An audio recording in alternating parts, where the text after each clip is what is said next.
Gusto mo dito?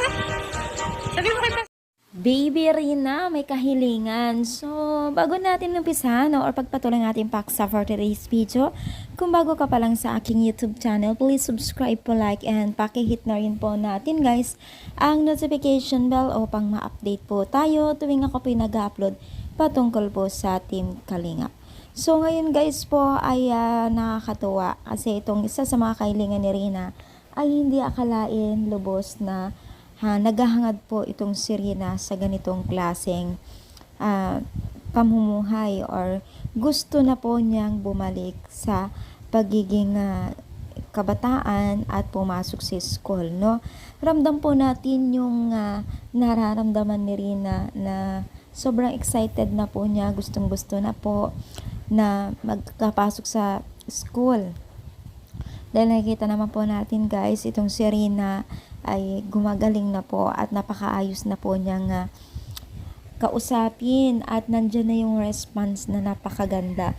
Kung dati din nila nakakausap ng maayos, no? Sobrang laki po ng tulong ng Team Kalingap sa kondisyon ni Rina. Napakaganda po ng kondisyon niya ngayon. Marami pong nagulat sa mga latest upload po ng Team Kalingap dahil nga po dito sa pagiging tunay na Rina na ay sobrang, alam mo yun, pati ako hindi makapaniwala na maayos na itong si Rina, no? Kaya marami pong umanga kaya Ate Roda, itong tagapag-alaga, no?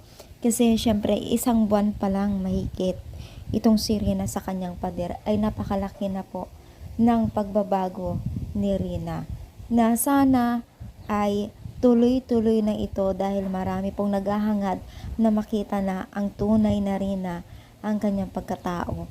Napakagaling po ng Team Kalingap. At syempre sila yung ginamit ni Lord sa blessing or ito sa pamamaraan ng pagpapagamot kay Rina. Kaya saludo tayo kay Kalingap Rab at ginamit ni Lord. No? Di lamang si Kalingap Rab, ganoon na rin po sila Kuya Bal. At mga sponsors, especially tayong mga viewers, no? Hindi mabubuo ang Team Kalingap kung wala po tayong patuloy na sumusuporta at nanonood sa kanilang views or video. So, ano nyo masasabi? Tuwang-tuwa rin po ba kayo dito kay Rina? I-comment down yes po, palike na rin po at sana huwag tayong magsawa kay Kalingap Rab at Kuya Bal. Thank you and God bless po guys.